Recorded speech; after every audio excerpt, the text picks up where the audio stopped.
Hi everyone, my name is Melati. Amanda asked me to participate in her Learn Something New podcast, and I was really excited about it, but I didn't know where to start because I like a lot of things. I like art, I like music, but I'm not an expert in it. So I decided to choose words, which I'm also not an expert in, but I figured I could talk enough about why I love them to make it interesting. So, the reason why I chose words is because they're so basic and fundamental, and in one way or another, we all use words to communicate, to tell stories, to learn, and to document things. And I think it's really cool, but I think they are so basic um, that they get overlooked and underappreciated sometimes. So, I just kind of wanted to go through a few things of why I love words, and I think the importance of words is so special. All right, so my first question that I want to answer is do we appreciate the importance of journaling? And this one's kind of a short answer one. It's kind of basic. It doesn't have a whole lot of background to it, but I think journaling is so important because we get to freeze a moment in time and we can look back and respect our growth that we've had from the point that we wrote it down. And I think that's really cool. I think we can actually learn a lot from our past selves that we don't always appreciate or see unless we have that written down. I have a terrible memory. So if I'm not journaling and writing stuff down and documenting things that are happening every day, I guarantee you I will forget it. And that's sad because we live life and life is beautiful, but if we forget it, then it's just kind of sad, like it almost didn't happen. Um, my next question is, do we understand the impact and power of our words to others? And I think this one is really cool. I have a little background story on it. I did some research, and the Solomon Islands, there was a legend that said trees that were difficult to cut down would initially be ridiculed by groups and negative things would be said and yelled at the stubborn trees. So the people on the Solomon Islands would come to these trees that were really difficult to cut down, and they would just basically just bully the trees for about 30 days. It's said that after that time, the tree would die and would either fall down or would be easier to cut down. Um, so, from that legend, there's been lots of studies on how our words affect living things like plants. So there was another study done that I read about where three plants would be put in three separate rooms. In the first room, positive words of encouragement were spoken to the plants.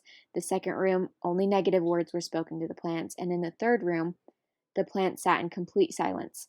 So at the end of the experiment, the plant in the room with positive encouragement was said to have grown the tallest and the fullest and just made the most progress, where in both of the other two rooms, the one with the negative words was deteriorating, and then the one in the controlled room, which was silent, just didn't didn't flourish as much as the one with encouragement. And I don't know how accurate this experiment was. It's hard to see specifics on it or to know if it was done correctly.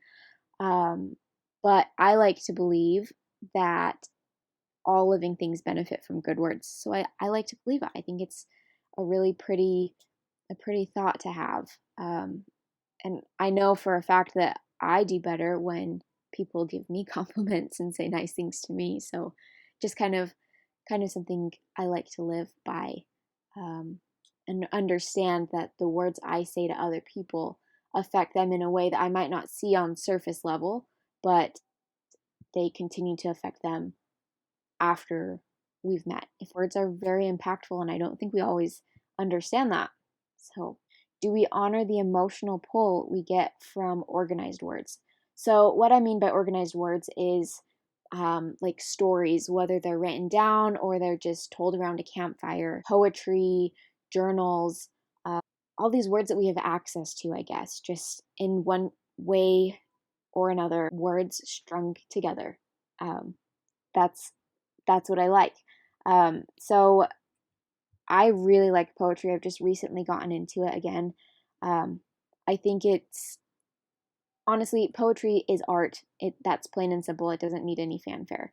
Um, it's beautiful on multiple levels. It has so many different layers of interpretation.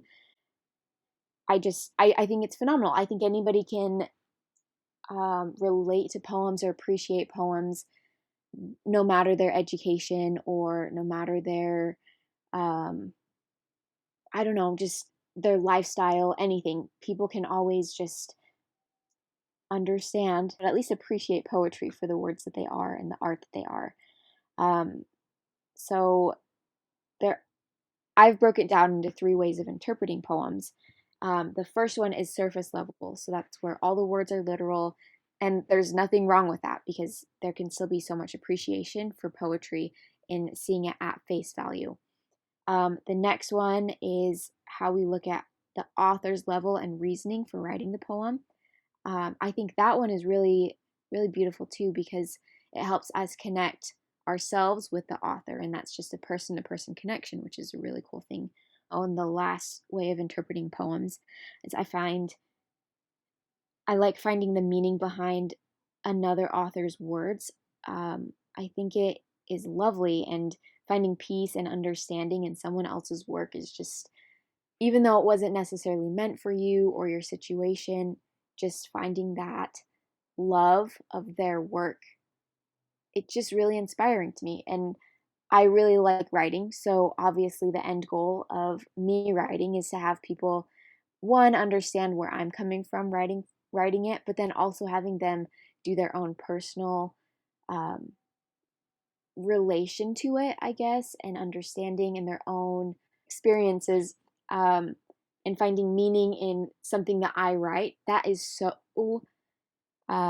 special to me. I'm actually, for this last one, I'm going to share one of my favorite poems. Um, this one isn't anything special, it's just something that I relate to recently.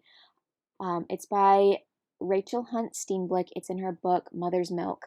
It's a really good book about Heavenly Mother, Mother Nature, and that kind of thing. So it's called The Glistening Expanse of Sea, and it goes, on hard days, we walk to the ocean to find the mother, to watch the waves, to smell the salt, to feel the wind, to hear her speak. My interpretation of this is I really like this because I went to the ocean during a really hard time in my life recently, and I felt all of these words personally and deep.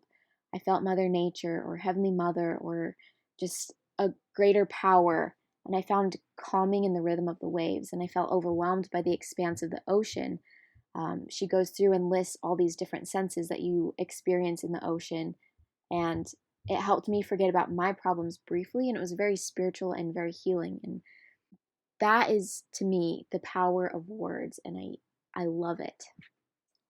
Well, thank you so much, Melati. I loved every single word that you said, and I completely agree. I find words so very calming. There's a reason why it's even a love language. Why it's definitely, from what I can tell, your type of love language. It's what brings you peace, and I think that we share that in common.